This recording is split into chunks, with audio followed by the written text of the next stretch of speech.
Okay बच्चों, तो कैसे हैं आप लोग। हम आ गए अपने अकाउंट्स के नेक्स्ट क्लास में। हमने लास्ट क्लास में पढ़ लिया था एसेट। हमारे जो मिस्टर ए थे, मिस्टर ए ने कैपिटल लगा के, कैपिटल पढ़ चुके हो आप लोग, कैपिटल लगा के एसेट्स बना लिए थे, है ना। एसेट्स क्या होते हैं? जो हमें फ्यूचर में कभी इनकम देंगे, है ना, जिनका हम यूज करके अपना बिजनेस चलाएंगे और हमें इनकम गेन होगा। सो अब एसेट्स तक पहुंच गई है। एसेट्स का मतलब कि आपके पास बिल्डिंग हो गई है ना, और आपके पास क्या हो गया है, बिल्डिंग हो गई है, आपके पास कुछ मशीन्स हो गई हैं, है ना। देन मल्टीपल एसेट्स हैं आपके पास, जो है ना, गुड्स आपने ले लिए हैं जिनसे आप अपना प्रोडक्ट बनाने वाले हो। तो एसेट्स आपने इकट्ठे कर लिए। अब क्या करोगे? अब आप इन एसेट्स का यूज करोगे और साथ में कुछ एक्सपेंस करोगे, है ना। ध्यान से समझिएगा, बहुत अच्छा कॉन्सेप्ट है, आप इंजॉय करोगे। एसेट्स का आप यूज करोगे। एसेट्स में मैंने बोला सपोज मशीन है। अब यार मशीन कैसे चलेगी? मशीन को चलाने के लिए हमें चाहिए इलेक्ट्रिसिटी। इलेक्ट्रिसिटी का आता है बिल। आप कहोगे सर हाथ से चला लेंगे, तो हाथ से चला दो। हाथ से चलाओगे तो भी क्या होगा? मैनुअली चलाओगे, मैनुअल चलाओगे तब भी किसी को पे करोगे, है ना। सो आप कुछ भी करो, एसेट्स यूज करके जैसे ही आप अपना प्रोडक्ट बनाने जाओगे तो आपको क्या करने होंगे? एक्सपेंस। तो आज हम सबसे पहले पढ़ेंगे एक्सपेंस के बारे में। तो हम एक्सपेंस के बारे में जान लेते हैं क्या है ना। तो एक्सपेंस का बेसिक डेफिनेशन है कि पैसा तो देखो यहाँ पर भी खर्चा हुआ है ना, लेकिन यहाँ पर एसेट बने हैं, मतलब सेम वैल्यू आ गई है आपकी, ठीक है। मतलब पैसा यहाँ पर भी खर्चा हो रहा है, लेकिन यहाँ पर आपके पास कोई एसेट नहीं आ रहा है।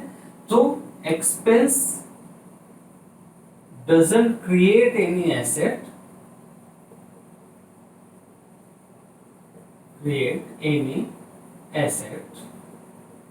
but helps to run business, है ना। मतलब वो पैसा खर्चा करना जिससे हमारे कोई एसेट तो नहीं बने, ठीक है, बट क्या हो? बिजनेस को रन करने में हेल्प हो, वो सारा क्या कहलाता है? एक्सपेंस, है ना। एक्सपेंस हमारा कोई एसेट क्रिएट नहीं करता है जो हमें आगे जाके हेल्प करेगा, वो बस पैसा खर्चा हो गया, है ना। आपने जो आपने का इलेक्ट्रिसिटी का बिल आया वो बस हो गया, जो आपका पानी का बिल आया वो बस हो गया, है ना। सो वो सारे जो खर्चे हैं वो सारे क्या कहाँ पर आते हैं? वो सारे आते हैं आपके एक्सपेंस में। ओके। अब दूसरा क्या होता है? अब बिजली का जो बिल आपने दिया है ना, ये किसी सर्विस के लिए दिया है ना, फ्री में तो पैसे बांट नहीं रहे हो आप, है ना। इतनी अमीरी तो है नहीं, अभी तो बिजनेस स्टार्ट ही किया है। सो मतलब to avail any services, okay, या फिर और गुड्स। अब मैं गुड्स क्यों लिख रहा हूं इसको ध्यान से समझो। मैं कोई प्रोडक्ट बना रहा हूं जिसमें मुझे किसी और प्रोडक्ट की हेल्प लगेगी, है ना। तो मैं उसे खरीद रहा हूं। सपोज मैं पूरा पेन बना लेता हूं, बट जो इसका टिप है ना, वो मुझे कहीं और से लेना पड़ता है, वो मैं खुद नहीं बनाता हूँ, है ना। तो वो क्या है? एक्सपेंस है, क्योंकि वो खरीदोगे आप किसी से, है ना, अपने बिजनेस में यूज करने के लिए। तो एक्सपेंस वो सारी चीजें हैं जो हमें किसी सर्विस को अवेल करने में या गुड्स को अवेल करने में, है ना, क्या होता है? हमारा जो पैसा खर्च होता है उसे हम क्या बोलते हैं? एक्सपेंस, है ना। सो द अमाउंट, यहाँ पर लिख दो अगर लिखना हो आपको, amount to avail any service और गुड्स, ओके। अब इसी के पार्ट समझिए क्या होते हैं, है ना। अभी यहाँ पर कहानी खत्म नहीं होती है इसकी। बिजनेस है यार, जहाँ पैसा इन्वॉल्व होता है ना, वहाँ बड़े सारे पंगे होते हैं। सो अब कई टाइम ऐसा होगा, हम क्या करते हैं? बिजली का बिल आया बट नहीं जमा किया, है ना, चलो अगली बार कर देंगे, तो उसे हम क्या बोलते हैं? आउटस्टैंडिंग एक्सपेंस, मतलब ऐसा एक्सपेंस जो आपको कर देना चाहिए था, बट वो अभी भी वैसा ही खड़ा हुआ है बाहर निकल के, है ना, आउटस्टैंडिंग है ना। सो ऐसा एक्सपेंस जो आपको कर देना चाहिए था बट आपने अभी नहीं किया है, ठीक है। या फिर वाटर बिल आता है सपोज, है ना, तो आपने कहा यार अभी अभी मेरे पास बहुत पैसा है, अभी मैं एडवांस में दे देता हूँ, है ना। सो वो क्या होता है आपका प्रीपेड एक्सपेंस, प्रीपेड एक्सपेंस, है ना। समझ में आ रहा है? प्रीपेड एक्सपेंस का मतलब कि आपने सर्विस अभी अवेल नहीं की है या फिर आपने गुड्स अभी नहीं लिए हैं बट उसका पैसा आपने पहले से दे दिया है ना, दैट इज प्रीपेड। कैसा है प्रीपेड एक्सपेंस? हमारे जो प्रीपेड नेटवर्क्स होते हैं, है ना, सपोज आपका प्रीपेड से मैं आप क्या करते हो, पहले पे कर देते हो, है ना, और उसके बाद फिर पूरे मंथ उसकी सर्विस लेते हो, तो वो कैसे हैं, प्रीपेड एक्सपेंसेस हैं। पोस्ट पेड सिम का एग्जांपल ले लो, तो पहले आप सर्विस ले लेते हो, है ना, सपोज 30 दिन है, 30 दिन का सपोज आपका बिल आना है 600 रुपए, तो एक दिन का कितना बनता है, एक दिन का बनता है 20 रुपए, है ना, और आप देते हो 30th डे में, है ना। मतलब ये बढ़ते बढ़ते पहले दिन क्या होगा 20 होगा, दूसरे दिन 40, 60, ये सब क्या होगा, पे थोड़ी नहीं किया आपने, लास्ट में करोगे जाके, तो ये क्या है, आउटस्टैंडिंग एक्सपेंस, है ना, जो बाद में कभी आप जाकर पे करो, ठीक है। इसको तो हम थोड़ा अभी बाद में डिस्कस करेंगे। अब आप मुझे ये बताओ पहले, प्रीपेड एक्सपेंस क्या होगा। प्रीपेड एक्सपेंस क्या मैं बोल सकता हूं कि ये प्रीपेड एक्सपेंस इज एसेट,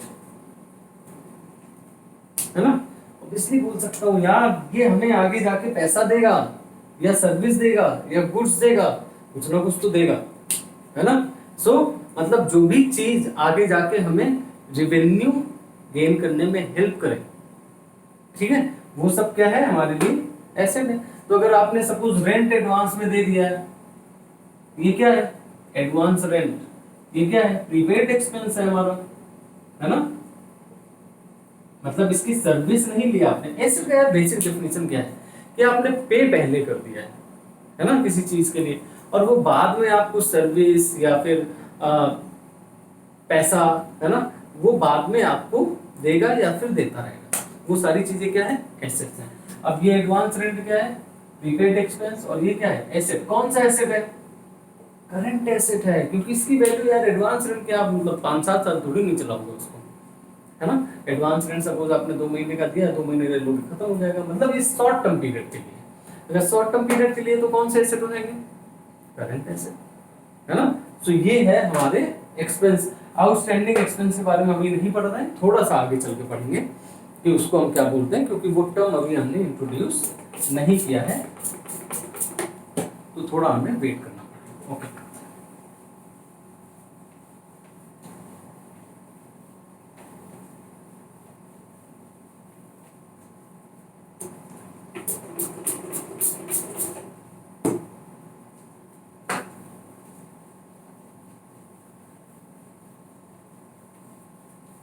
अब क्या हुआ, है ना, अब एक्सपेंस हो गया भैया, मिस्टर ए ने कर दिए हैं एक्सपेंस, अब तो कोई रोक नहीं सकता है, अगर उन्होंने एक्सपेंस कर दिए हैं मतलब प्रोडक्ट बनेगा, है ना, और यहाँ पर आपके फाइनल प्रोडक्ट जो वो पेन्स बनाने थे वो बन गए, है ना।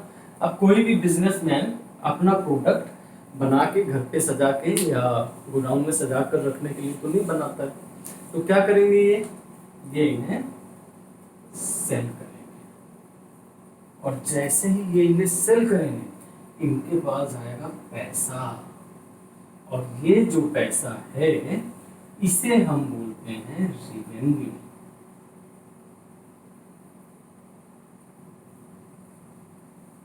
है ना। सो अब हमारे पास दो चीजें आई हैं, पहली तो ये सेलिंग और दूसरी ये रेवेन्यू। तो हम एक एक चीज को डिस्कस करते हैं, है ना, इसको खींच के हम यहां ले आते हैं, सेलिंग, ठीक, ओके। तेरा मेरा नहीं दिख रहा है, बस आवाज से काम चलाइए, ओके। सेलिंग, अब सेलिंग कैसे हो सकती है, सेलिंग हो सकती है कैश में, है ना, मतलब कैश भाई साहब को दिया गया और भाई साहब ने पेन्स दे दिए, ये एक सेलिंग है ना, जो जनरल सेलिंग होती है। दूसरी सेलिंग क्या है? दूसरी सेलिंग है कि भाई साहब ने कैश नहीं मिला है बट भाई साहब ने पेन्स दे दिए हैं। ठीक है, मतलब क्या किया है भाई साहब ने?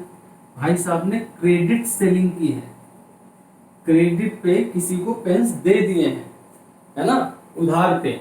मतलब कभी ना कभी पैसा वापस आएगा इन पेन का, है ना। तीसरा क्या हो सकता है? तीसरा हो सकता है कि भाई साहब ने कैश ले लिया है बट अभी पेन्स नहीं लिए। ठीक है, यही 3 कंडीशन हो सकती है सेलिंग की, है ना। अगर बेचना है कुछ चीजें तो यही 3 कंडीशन हो सकती है। यार ये तो सबसे बढ़िया तरीका होता है जो हर दुकान में लिखा रहता है, आज नगद का उधार, है ना। तो ये तो ठीक बात हो गई है, इसमें जितने के पेन्स गए उतने कैश आ गया हमारे पास। इसमें क्या बनेगा? इसमें आपने किसी बंदे को पेन दे दिए हैं बट उससे अभी पैसा नहीं लिया है। अगर आपने उससे पैसा नहीं लिया है मतलब आपने बोला है कि कुछ टाइम बाद दे देना मुझे पैसे। अब अगर कुछ टाइम बाद पैसे आ रहे हैं मेरे पास तो वो मेरे लिए क्या बन जाएगा? भैया यार देखो हमारा कॉन्सेप्ट है बिल्कुल क्लियर कि अगर तुमने मेरे टाइम इन्वॉल्व किया और आगे वाले टाइम में मुझे कोई पैसा दे रहा है तो वो दुनिया का कुछ भी हो मेरे लिए क्या होगा? वो एसेट होगा। लेकिन इस एसेट को आप बोलोगे क्या? इस एसेट को आप बोलोगे डेटर।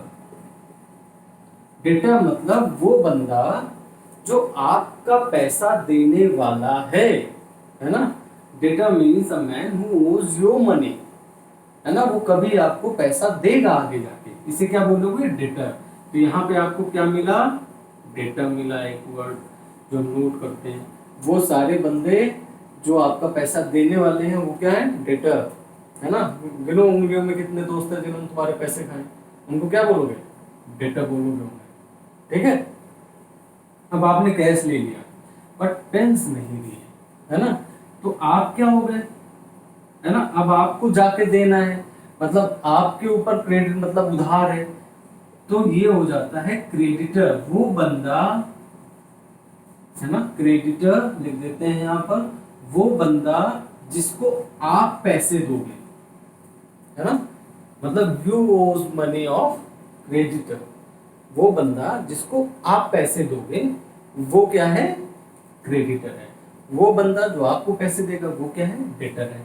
फिर से डेटर तो एसेट हो गया, क्रेडिटर क्या होगा ये हम अभी बताएंगे क्योंकि हमने वो टर्म डिस्कस नहीं किया है। ओके ओके, सो एसेट देखिए 2 चीजें। सपोज टाइम है, मतलब टाइम को हम याद रखते हैं, या तो आपके पास पैसा आएगा आने वाले टाइम में, या तो आने वाले टाइम में आपको पैसा देना पड़ेगा।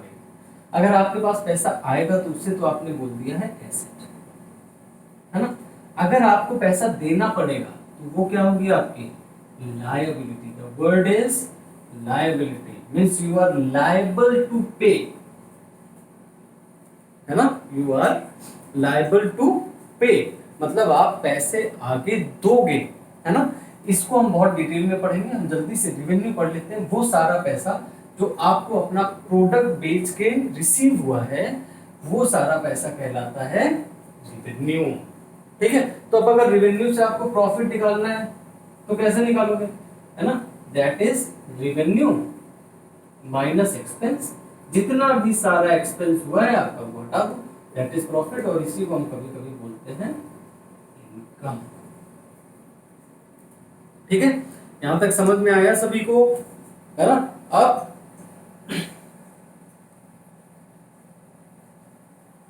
रिवेन्यू आपके यार कई तरीके से हो सकते हैं ना। जैसे सपोज एक तो मेन बिजनेस से है ना, ऑपरेशनल बिजनेस। जो मेन बिजनेस है इसे हम बोलते हैं ऑपरेशनल रिवेन्यू।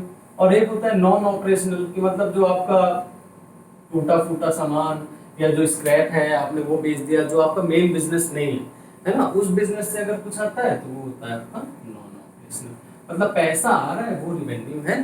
अगर मेन बिजनेस से तो ऑपरेशनल, तो non operational. So that is all. Next class में हम करेंगे liabilities. Okay, see you in next.